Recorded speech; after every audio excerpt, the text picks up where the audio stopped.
Welcome back, everyone. We're here with another show, Q&A. Anything that I say is not intended to cure you or prevent any type of disease from being gone. So just check with your doctor before implementing any of the suggestions that we talk about.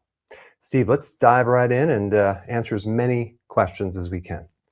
Sure will. Good morning, Dr. Berg. Good morning, audience. We've got a ton, 4 people waiting to come on our video chatter too. So let's get started.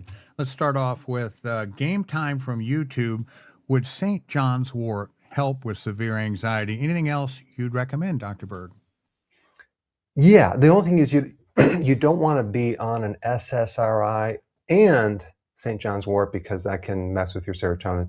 But typically, yeah, St. John's wort has been shown to greatly improve not just depression, but anxiety. Now, there's some other things that you could try for specific, like anxiety, more vitamin B1, intermittent fasting, ashwagandha. That also might help. Okay, let's go to Francis from YouTube. What kind of support would you recommend for someone to slow the advances of glaucoma?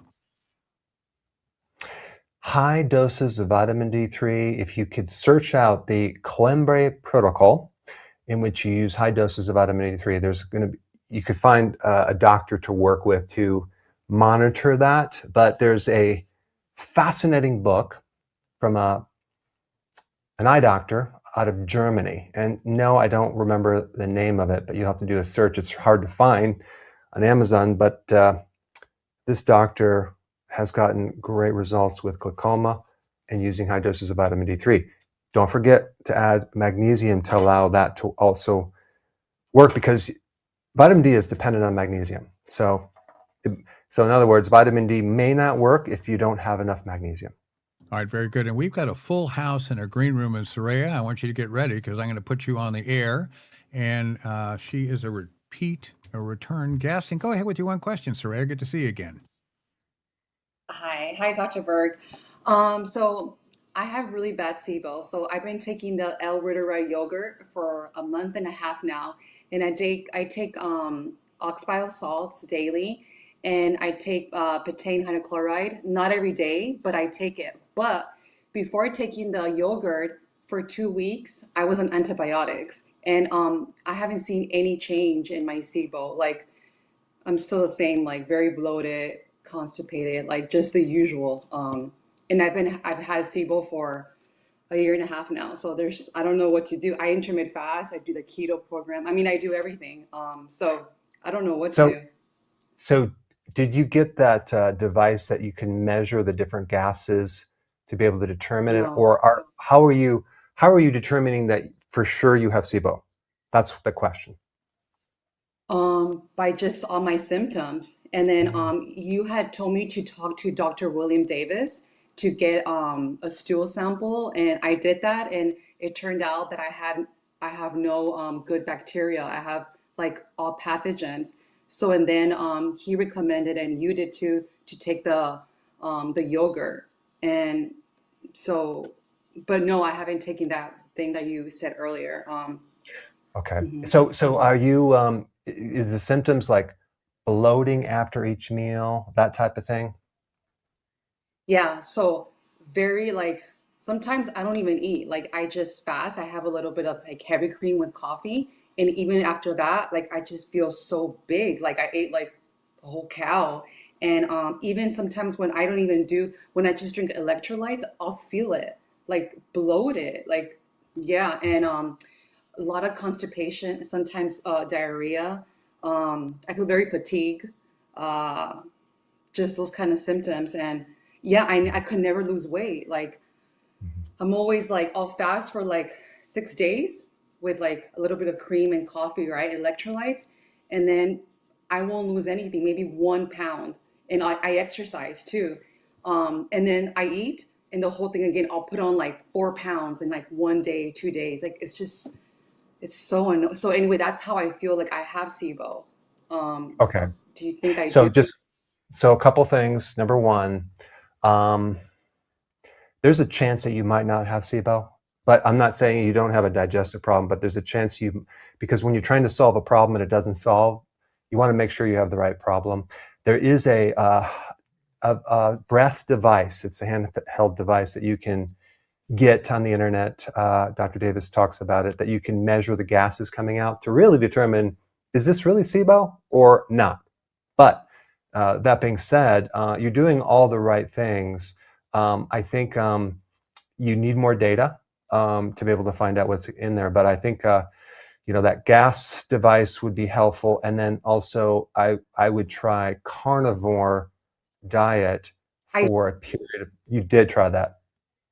I do that. I do that. I followed everything you told me and nothing. Okay. I feel bloated. I'm so like I've tried almost like everything except that device. So maybe I should try that device Take a that you're look at talking that, about. and then also realize that the L. reuteri is only one microbe, so you need a lot of microbes. So you might have to try stronger probiotics that tend to go in there and stick a little bit more than some of the other ones. So yeah, so that's what I would recommend, and then try that, and then come back and let me know what happens.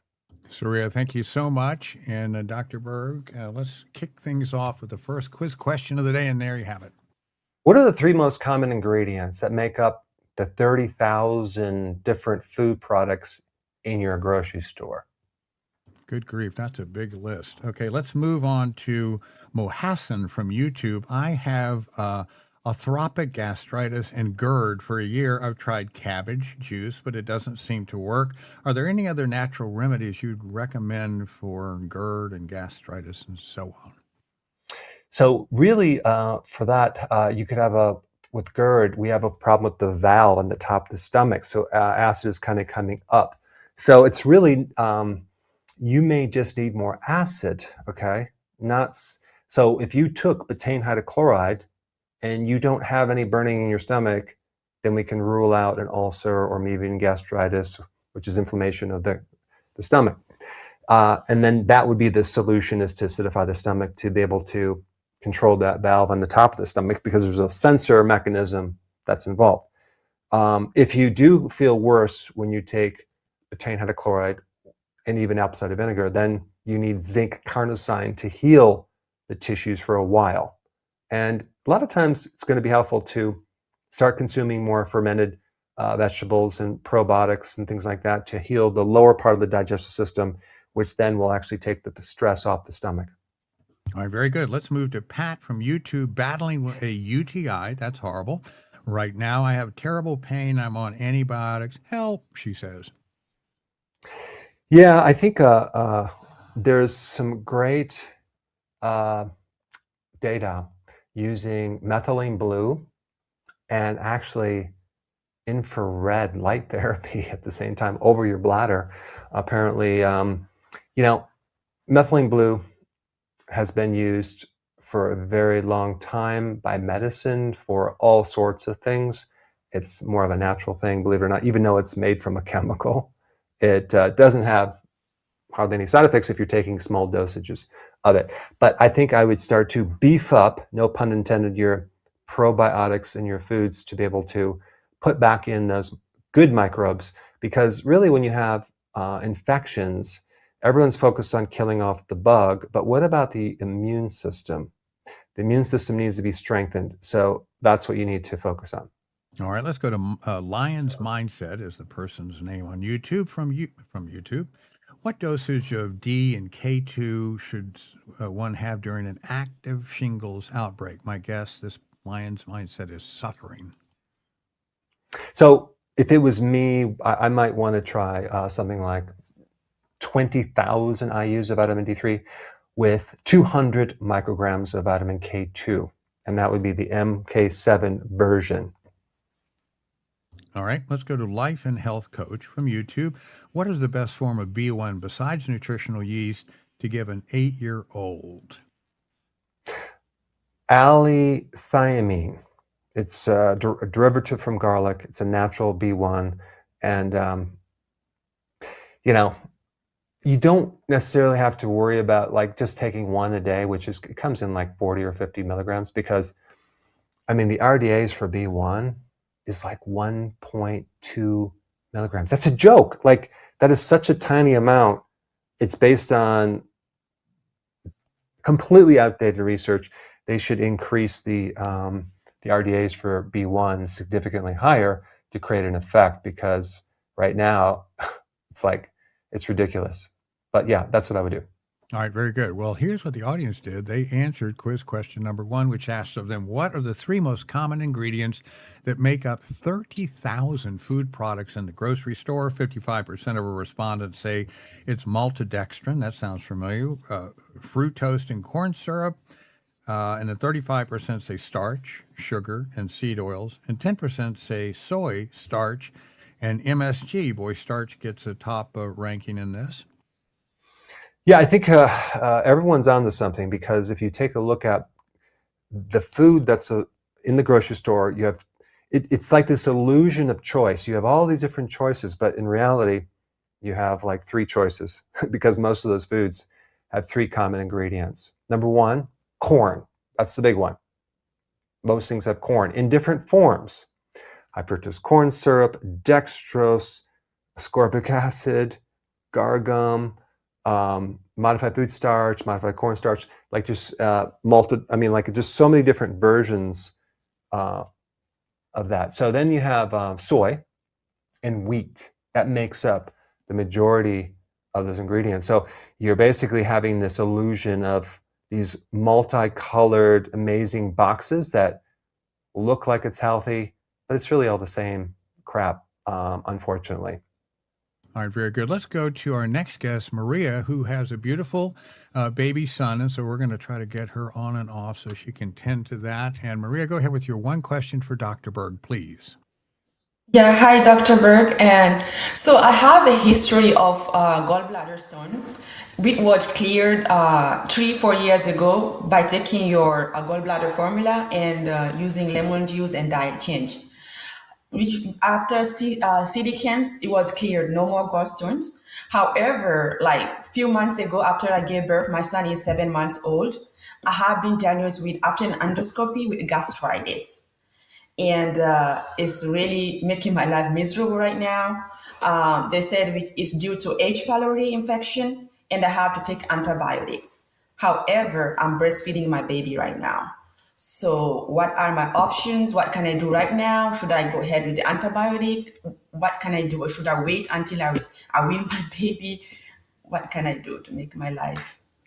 So all I can tell you is the areas of research that you should go into. I can't tell you exactly what to do, because that would be not good, especially on a public forum like this. So I would research the complications of taking an antibiotic while you're breastfeeding. I would research that.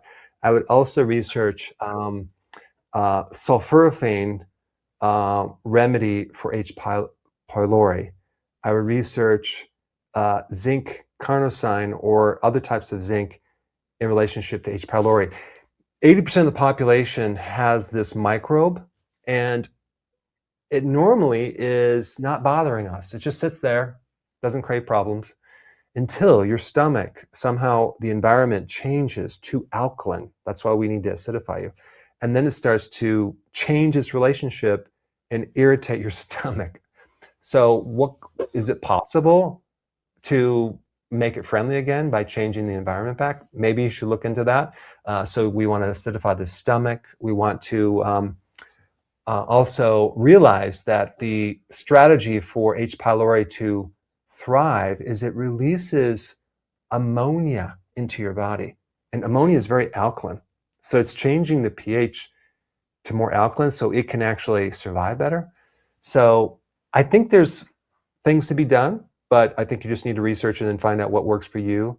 But yeah, that's what I would recommend. And also, on a side note with gallstones, what causes gallstones is usually like lack of bile. So you've already handled that, but then TUDCA is another natural remedy that kind of keeps the bile thin. But that's as a side note. Thank you very much. Maria, hope that helps. Thanks so much for taking your time to join us. We appreciate it. And let's see, let's go to Pam from YouTube. What are the best supplements for someone going through perimenopause?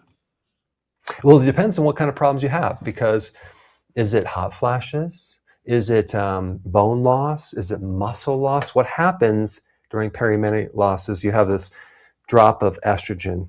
Estrogen is the thing that protects the muscle from being lost. So there's a couple different things that you need to start stepping up. You need high quality protein, like animal meat, with each meal.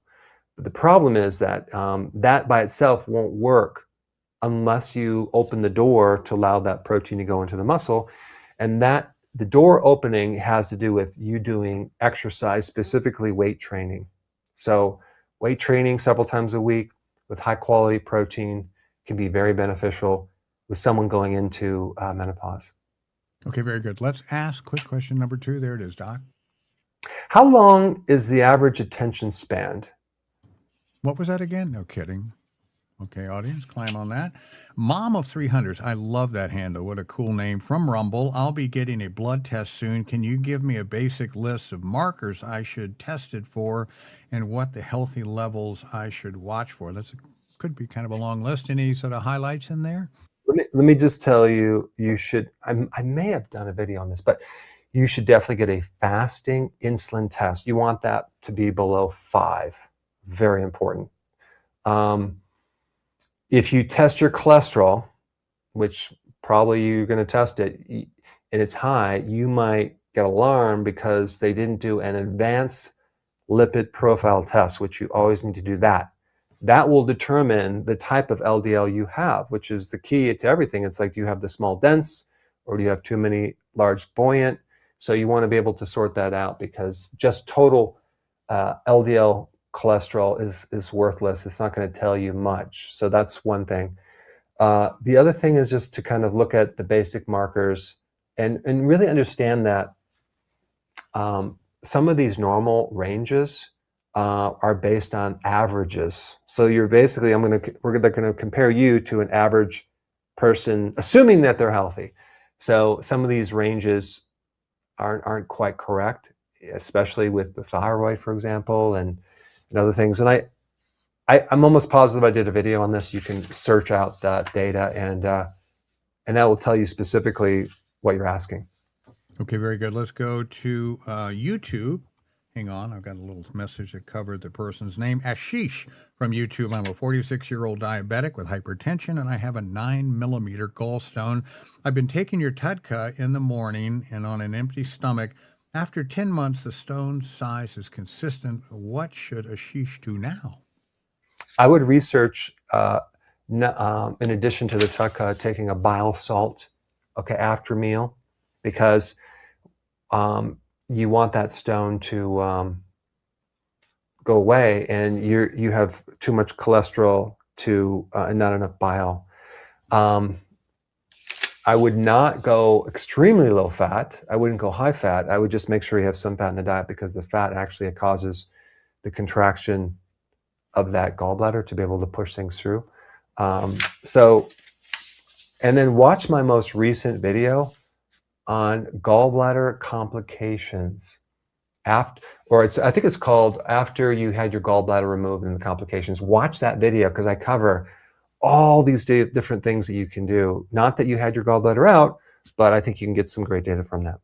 All right, very good. Dr. Berg, we have no jingle for a mailbag, but if you're prepared for that, why don't we get started? Yeah. Okay, first question is, I live in a big city without many trees and much nature around me. How can I get out and get the benefits of nature when I don't have access to it?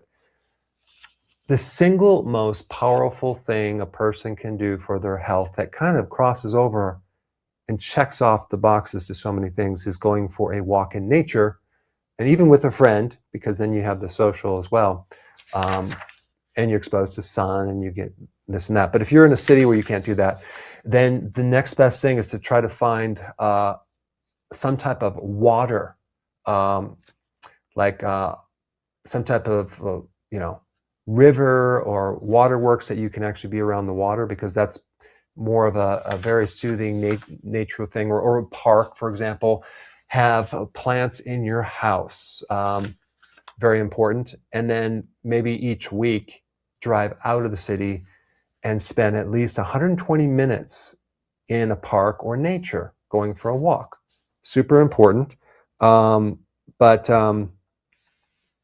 yeah, water is going to be another very valuable thing.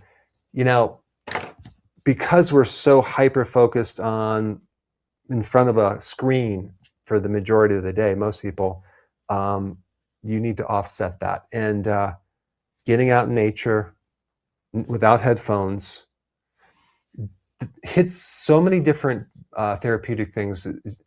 And I'm going to be doing a video on this because it's fascinating. But even like if you can be around like birds, for example, and or ocean or something natural, that's going to offset that. And if you can't, then going for long walks in a city is also therapeutic.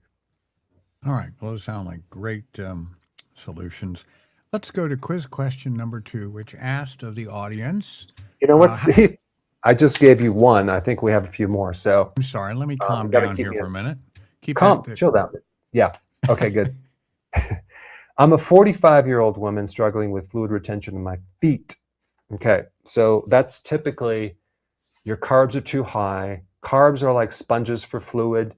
Cut out the carbs and add more potassium, okay? And that will push the fluid out. 3, what are the potential side effects of GLP-1 medications? Muscle loss, digestive problems. I recently did a video on this. You can watch it. And I walk you through all the things that you can do to prevent the muscle loss, because that's a real big thing. And mainly you lose muscle because your appetite goes away and you don't eat enough protein. So people are using this GLP-1 as a kind of an artificial way to hit their goal, but it doesn't mean that you shouldn't eat the correct thing and also do exercise and all these other things, because if you don't, you'll end up with a big problem at the end of your cycle of taking it. It comes right back, and the muscle doesn't come back, just the fat comes back. Number 4, why do people get so tired when their thyroid is out of balance? Because the thyroid controls and coordinates your metabolism and the mitochondria in the body. So selenium will probably be a really good thing to take. And also all the other factors that I talk about in my videos are important too, because it's not just a one remedy fix for the thyroid. It's getting the diet, the sleep, everything. 5, what do you recommend to support someone with PCOS, polycystic ovarian syndrome? This is a high androgen problem.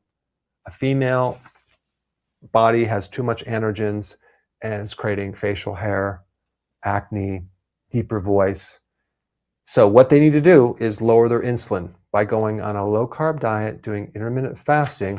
That is the solution. Number 6, I get plain yogurt fresh from the farm made with raw milk. Are there any health concerns or downsides to eating raw milk yogurt? Honestly, from my viewpoint, absolutely not. And I'm not going to get into a lot of other reasons, but I think it's healthier, especially if you have it from a farmer that, think about what we did before pasteurization. We used raw milk. And I think it's convenient for certain farms to use the pasteurization, but there's a lot of benefit in raw milk. And number 7, if you don't have a gallbladder, how much TUDCA should you take? It depends. If you have kind of a fullness underneath your right rib cage and maybe even right shoulder pain, I would take 2 TUDCA on an empty stomach in the morning and 2 in the afternoon. If you don't, then I would just take one in the morning and one in the afternoon on an empty stomach. It's not going to help you break down fat. It's going to just kind of keep the bile thin. It's going to keep the tubes cleaned out so you can then have everything work a lot better. All right, very good. I think that's a wrap. And by the way, the preceding on-air snafu by yours truly is evidence of the following. And it's our question. How long is the average attention span? Mine is in milliseconds, but the audience, 78% of respondents say it's less than a minute. 12% say it's between 1 minute and 5 minutes. Boy, that's a stretch. And 10% say it's more than 5 minutes. Is any of that true? Well, it was true years ago, but now it's right around 40 seconds, okay? 40 seconds, not 40 minutes, 40 seconds. So that's not the average. But again, there's a lot of people that have a lot less attention span, a lot more. The problem is with all the interruptions in social media through a given day and notifications on your cell phone, it takes a good amount of energy to get back on task. And this is what I talk about in my new book, which is right here. And I'm not biased about this book being a really good book to change your environments, but it's helps a person work on establishing better environments. And you have 9. One is the cognitive. We have way too much cognitive overload, and it's sucking up it's kind of stealing our attention. You think you have, you're in control of it, but you're not. We're being hijacked by something called the cell phone, computers, social media, and also foods and many other things. Wow. Okay. Well, here's many other things. The next question, and this is for you to ask, sir. What is the most common cause of cataracts? Climb on it, audience. By the way, no true falsers today, so everybody's got their thinking caps on. Let's go to Inez from YouTube. Today is my 3-month mark after having my left kidney removed. Can you please share the key factor to preserve my remaining kidney? I do not have high blood pressure or diabetes. That's a good thing, Inez. The good news is that you can survive perfectly normal with one kidney without a problem. The number one destroyer of the kidney is diabetes, which means high blood glucose is really bad for the kidney. If we're talking about the kidney, we're talking about the kidney cell, which is called the nephron. The nephron is a filter. It's wild as far as what it does. It filters all these things and it allows other things to go through. It's amazing. Well, guess what fuel that nephron runs on? It doesn't run on glucose. It runs on ketones. So if you go on a low carb diet and you go as far away from diabetes as possible, that would be probably a very smart thing to do to preserve your kidney. All right, very good. Let's go to our next guest, Charlotte from beautiful Clearwater, Florida. And Charlotte, go ahead with one question for Dr. Berg. I think your audio's off, dear.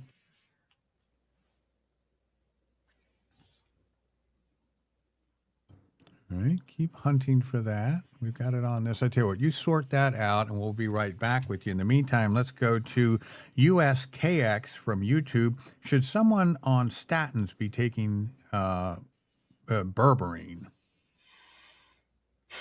Yeah, here's another question. I can just tell you what to research on that.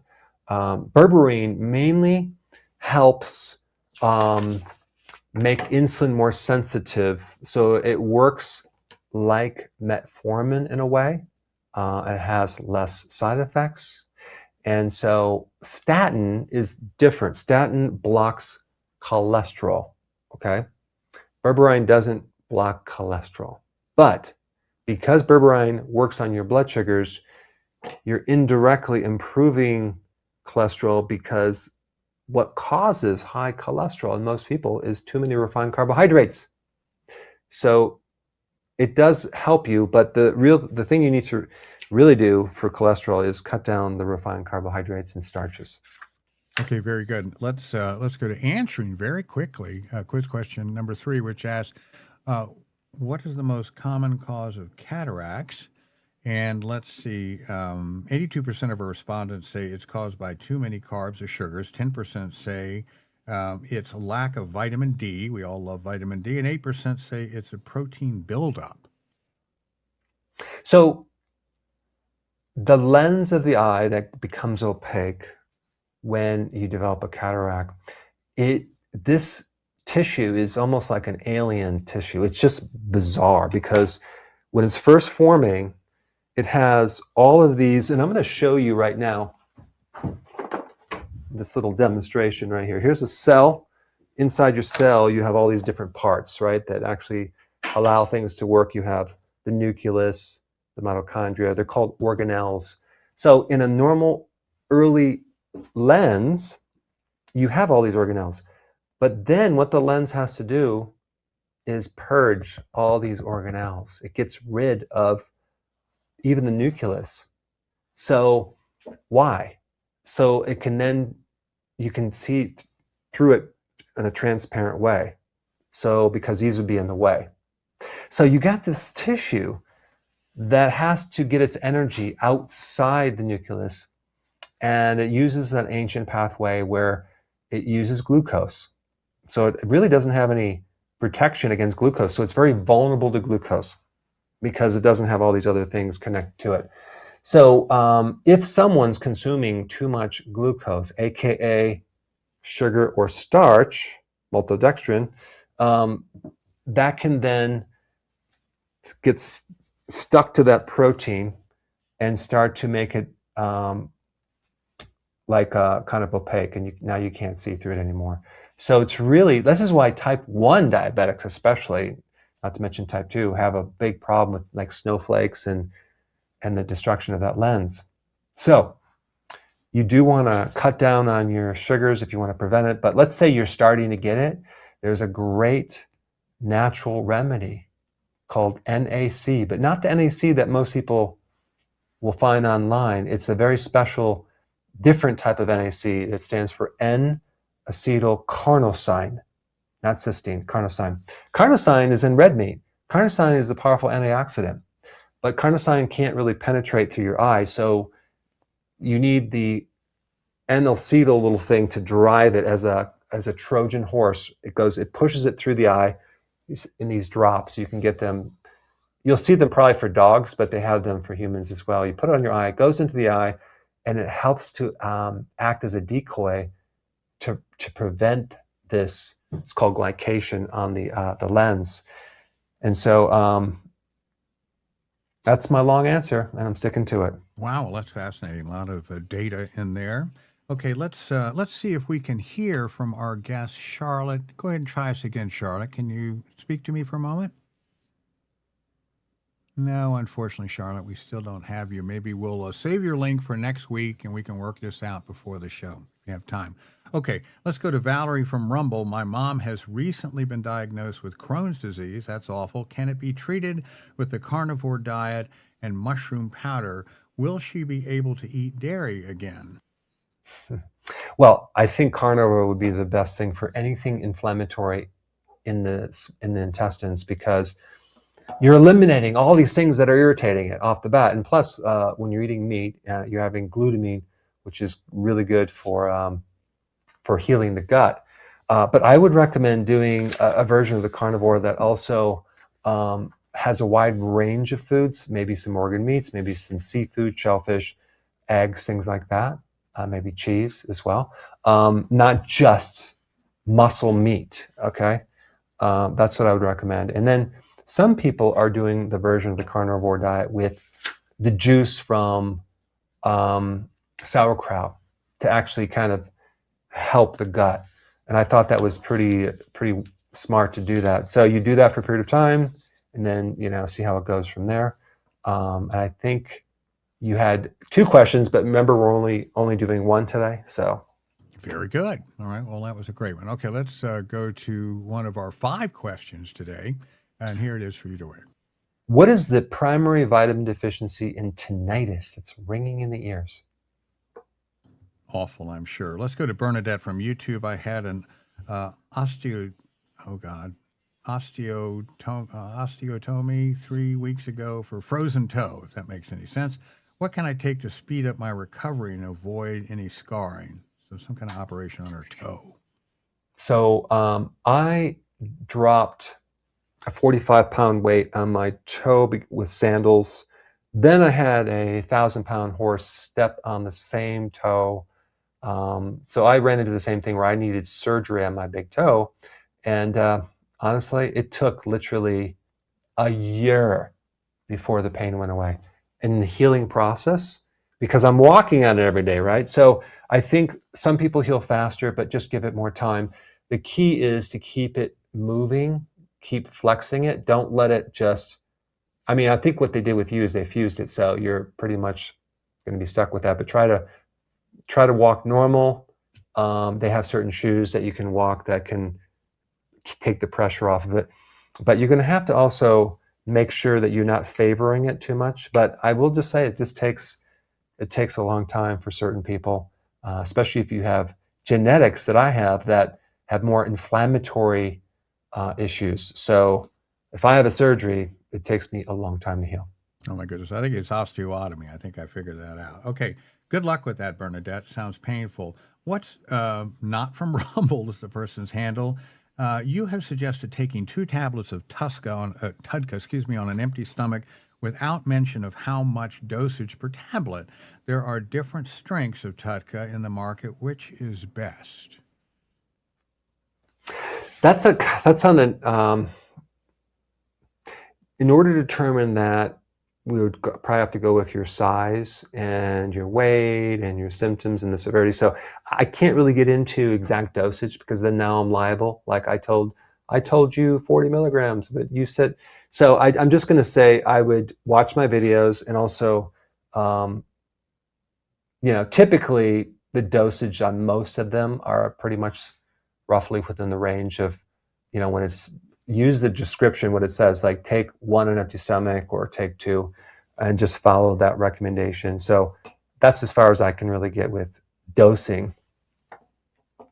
Okay, very good. I'm going to try to go to Noelle, but I don't see her camera lit up. So if you're out there in France, go ahead and light up and we'll put you on after this next question. Oh, there you are. Okay, stand by just a moment. And let me bring up, go ahead with your question, Noelle. Noélie. Hi, Dr. Berg. I really thank you for your YouTube contents. I am realizing that all my minor ailments might actually be interconnected. I have knee injuries and bunions, and I've noticed that my joints have weakened with age. Okay, and what would do you think it's really interconnected? And what would you recommend to strengthen the joint and also to heal, if it's possible, the bunions?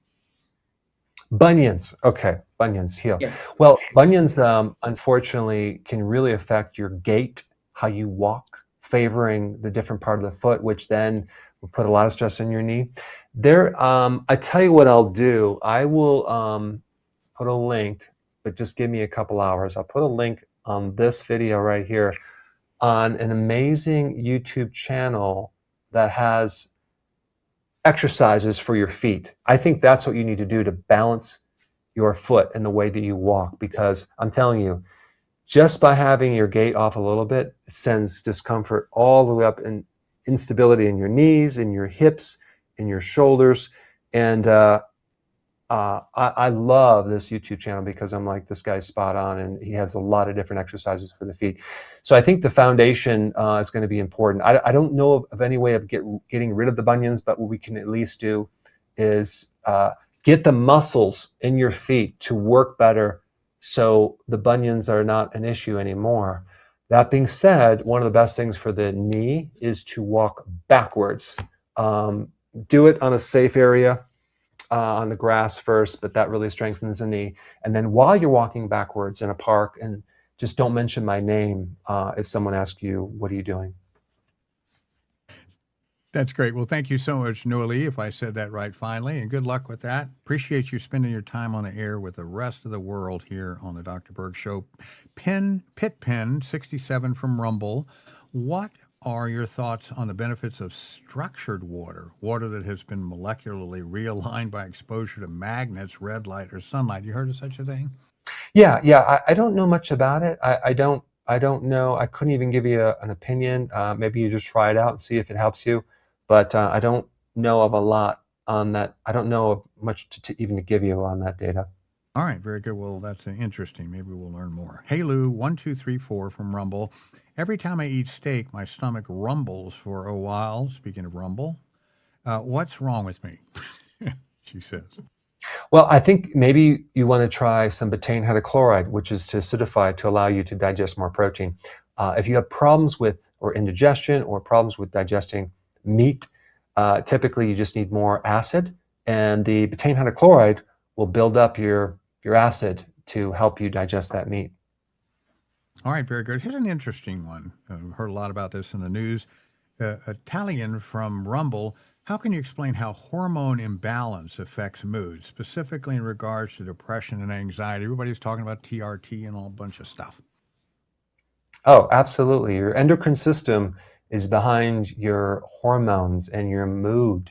And so people can go up and down the mood scale all day long because their hormones are off. So again, like for example, the medical profession told people that if you take SSRIs, you'll increase your serotonin, which will actually pull you out of anxiety or depression.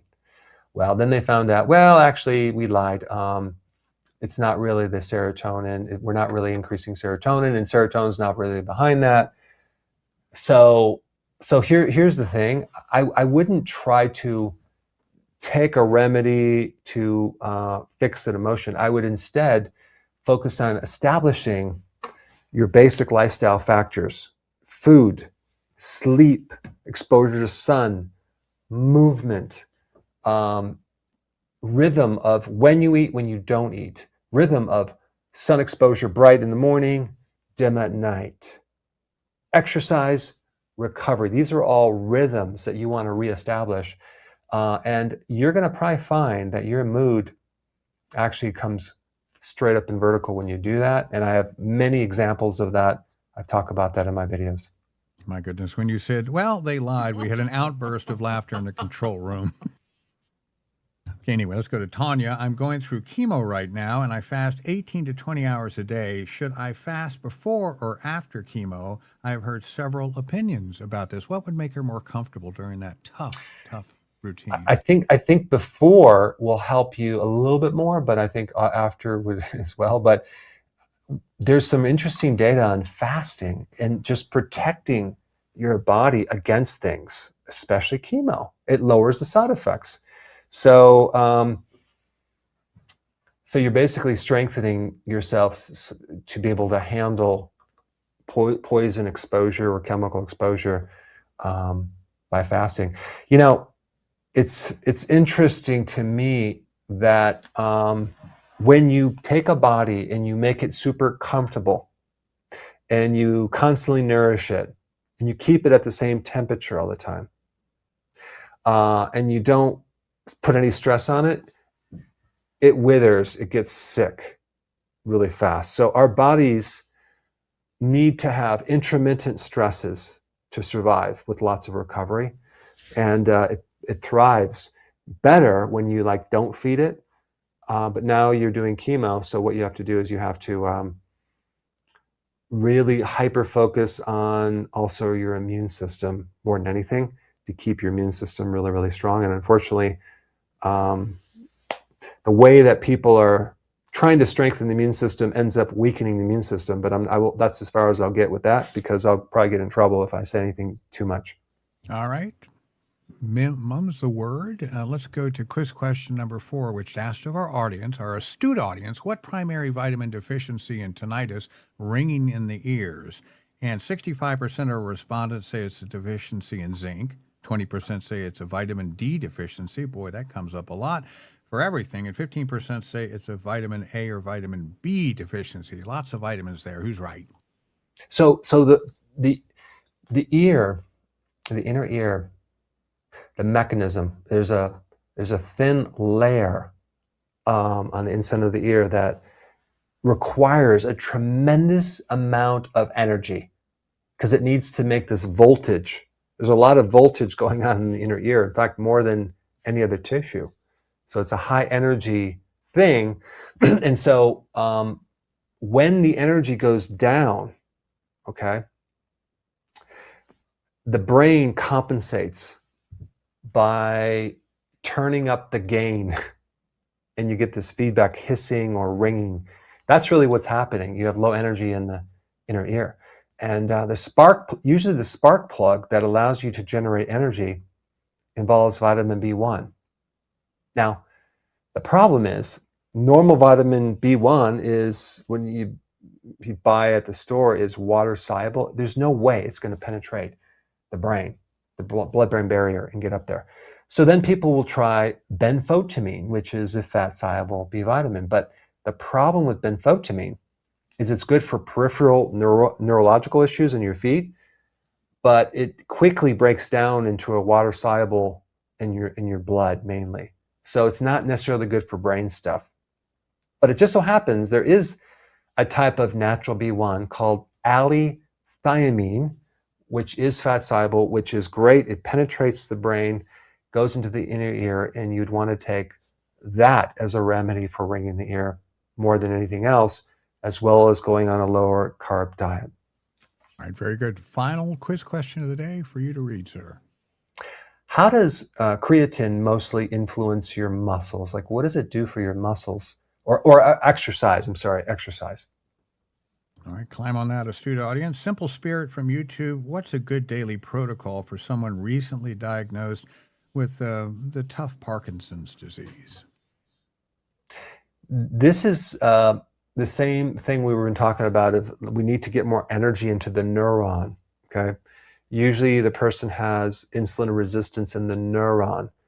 Thankfully, there's a back door that can give the neuron energy, and that back door involves feeding the brain ketones. So getting on a hardcore keto diet would be important, but also taking ketones.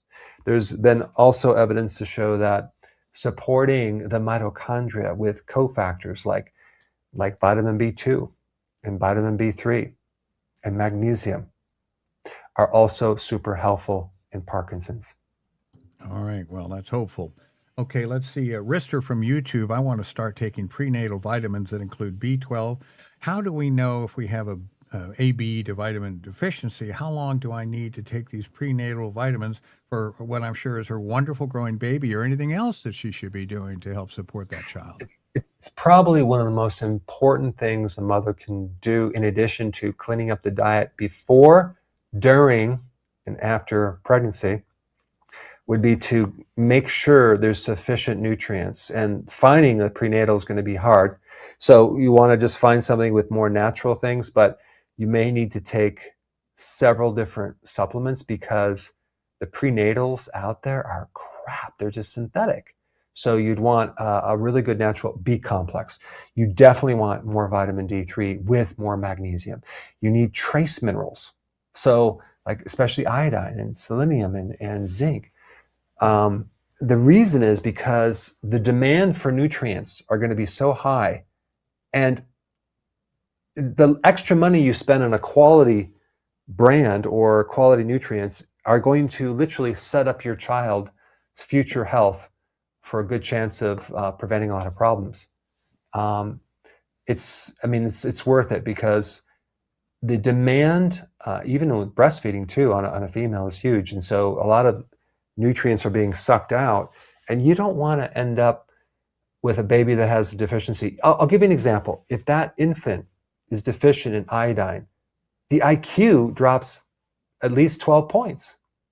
If the baby is deficient in vitamin D, could be structural problems, scoliosis, flat feet, kyphosis, a hunchback, or even maxillary problems around your mouth where the child needs braces. So these are all unnecessary things to have happen if that mother has sufficient nutrients going through this cycle. Now, asking your doctor is literally like asking your neighbor because they're not trained in nutrients. Unfortunately, I think they get an hour and a half maybe every month on nutrition. It's just not enough.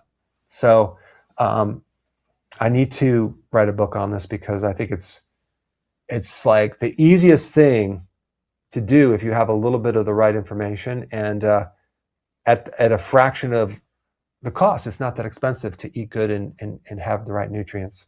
Come on, moms, we're rooting for you. Eat well. Nice pudgy babies. Eric from YouTube. If I take 20,000 IUs of vitamin D3, how many milligrams of K2 and K7 should I take with it? And how much magnesium and zinc should be taken daily? This guy has got a routine. So the ratio of D3 is 10,000 IUs of D3 to 100 micrograms of vitamin K2. And the MK7 is the one I like more than the other versions because it's natural and it lasts longer in the body. But MK4 is also a good one to take if you have tartar on your teeth, and I'm not against taking that too, but realize the half-life is, I think, only 4 hours, so you have to take it through the day. So that's what I would recommend. And then the magnesium, if you're just, honestly, I would probably, that's one that's really hard to get and most people are deficient, so I would take probably 400 milligrams of magnesium glycinate. And the thing about magnesium is that one of the best ways to know that you have a magnesium deficiency is cramping in your calves in the early morning, or your foot starts getting stiff. That means you have magnesium deficiency. So you can't fix it like just with a one-shot deal. You have to take a good amount of magnesium, maybe up to 600 milligrams a day, and spread it out of magnesium glycinate for weeks to sometimes even months to saturate the body to get it to where it needs to be. So it doesn't happen overnight in everyone, but it's super important. All right, very good. Let's go to France, where Severin asks from YouTube, how can I gain weight? Well, you can hang out in the kitchen with me for an hour. I'm in menopause and have sarcopenia. Help, or do whatever Dr. Berg might recommend. So sarcopenia is age-related muscle loss. You need to increase your quality protein, animal meat, okay, with weight training exercises. You're going to have to hit those muscles with more resistance, and then with that protein, super important, more than you would if you were younger, actually. So you need more protein and more weight training. Now you might think, oh, I'm too fragile, but work up to it. You'd be surprised. They've done a research study on women with osteoporosis doing weight training, like loading the muscles, and they actually reverse osteoporosis. So, but we're talking about muscle problem, but osteoporosis is a common thing after menopause too. So I guess the story is that we're not as fragile as we think. Absolutely not. Okay, let's go to our final quiz question of the day, and we tortured the audience with all questions and no true falsers. How does creatine mostly influence your exercise? 74% of our respondents say creatine creates more power through ATP. 16% say it hydrates the cells, and 10% say it helps the muscles recover faster. Any geniuses out there today, Doc? Yeah, so ATP is the energy that we use in our body. It's like a charged battery, okay? We're using this energy, and then as soon as we use it, it goes into the inactive form called ADP. ATP, adenosine tri, that's three phosphates, adenosine di, 2 phosphates. So creatine is really the thing that connects with another phosphate to donate, to actually help recharge that inactive energy unit. And so creatine quickly gives you this backup to help you generate the initial power energy that you need when you start an explosive exercise or explosive being chased by a tiger. You don't have enough, there's not enough time to use the glucose or the fat burning, which takes longer. Like it takes like minutes or some periods of time to be able to tap in the fat. So our bodies have developed this quick energy system that's energy on demand, fast. and that's where we use creatine. So if you have enough creatine, you're going to find, wow, I can squeeze out another rep. I have less resistance with exercise. I want to do it. I have more power with my exercise. And also other things too, more endurance. And you have better workouts basically, but it'll give you that initial power that you need simply because it's going to help you donate more phosphates to the inactive version of ATP. Okay, let's say here's a challenge for you, Nikki from Rumble. How do I avoid diarrhea after fasting for 36 hours or more? Obviously, there's a disruption in your microbiome that you need to probably work on. And probably what would be helpful is if you took a good probiotic while you're fasting. And so you can kind of keep things going, because when you're fasting, everything is going asleep. And for you, when you start eating, you may need to very gradually increase the food back in the system, because dumping too much food into a digestive system that's been asleep for a period of time could create diarrhea because it can't handle it. All right. Well, Marika can't handle the following from YouTube. Any suggestions for relieving anxiety while traveling by plane? Poor thing's just nervous. Well, when you have jet lag, one of the best antidotes for that is taking vitamin D before you go on the trip. And it really, really works. And also taking vitamin D when you get on the other side of where you're flying. So vitamin D is the antidote to anything related to jet lag, because you're actually affecting the circadian rhythms. You're changing your body in space and time. So vitamin D is what you would want to take more of. All right, very good. Let's go to Gabriella from Rumble. Can lordosis, inward bending of the spine since infancy, be supported or reversed or anything? I don't know. It depends. I would try to build up the muscles around that area. What typically creates lordosis or kyphosis or scoliosis is you have these weak bones. Okay, it's like a osteomalacia, it's called, or even rickets, and then the muscles are pulling it out of shape, and then we have this distorted thing. But if you can catch it in time, and you have enough vitamin D, and then you do the right exercises, you can get some symmetry back there. I will say, this is a side note, but for back pain, a lot of people who have back pain are babying their back, and then they really get atrophy in all the supporting muscles, and now they have more back pain. So I have found that a lot of back pain occurs because people have not strengthened their back. And so if you watch some of my videos on that, I think it can help you of strengthening, especially going in extension gradually over a period of time, because a strong back, I know I used to have a lot of back pain, but I've been working on the muscles, and now I have no back pain whatsoever because I've strengthened the back muscles. Very encouraging. Okay, Gregory from YouTube, which is better for you, folate or folic acid? What are the benefits of each? Folate, that's one you want. Folate, and you can get it from food, or that's what you're going to get, or just methylfolate is a supplement. Okay, very good. And by the way, before we run completely out of time, Charlotte from Clearwater, we've asked the staff to preserve your link. So next week, log on with me a little earlier, and we'll get your microphone squared away and get your question if you have a time next Friday. Okay, let's go to Sene from YouTube. I need help losing weight. I've tried everything. Where should I start next? So you want three things. You need to cut your carbs. You need to do fasting, intermittent fasting. And actually, four things, I lied. And you need high quality protein. Keep your protein in there. That's going to be important. It's going to stimulate a hormone called glucagon, which then will help you also lose weight. It's the opposite of insulin. And then you need the level of physical activity to be able to also use up the energy that you just ate. So that's called exercise, and sufficient exercise. So you're doing a lot of motion and movement. Those are the things that I would focus on, but there's other things too. But I have a lot of videos on plateau, for example. What to do if that doesn't work?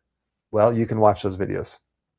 All right, very good. I'm going to risk one more question. We're out of time. Darlene from YouTube, what are the best supplements to take for acid reflux? I buy many of your supplements and thankful to have you in my life. That was very sweet of you, Darlene. So because that's a disease claim, all I'm going to say is research something that has an ingredient called betaine hydrochloride in there, okay? That's the one that you want to find. All right, very And good, Darlene. Good luck with that. On that note, Steve, I don't even know what time it is, but I just want to plug this book right here. I'm excited about it. It's not fluff. There is a lot of practical stuff in here, but it's all about redesigning your environment so you don't have to constantly fight the addictions with willpower, because you're going to lose every single time. I know this might be hard to believe, but they have engineered the environment for addictions. I'm serious.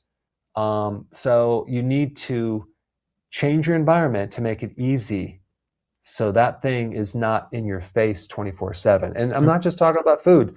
I'm talking about also, flipping through TikTok and stuff. Steve, you realize I do not have any apps on my phone, TikTok, Instagram, because it's highly addictive. I don't want to be having it there, flipping through it. So I know I'm guilty. I have a lot of social media in there, and so it's okay to watch my videos on there. But I personally don't spend a lot of time flipping through TikTok. I do. On that note, I know you do. That's why I'm saying it. But thanks for watching, and I will see you guys next week.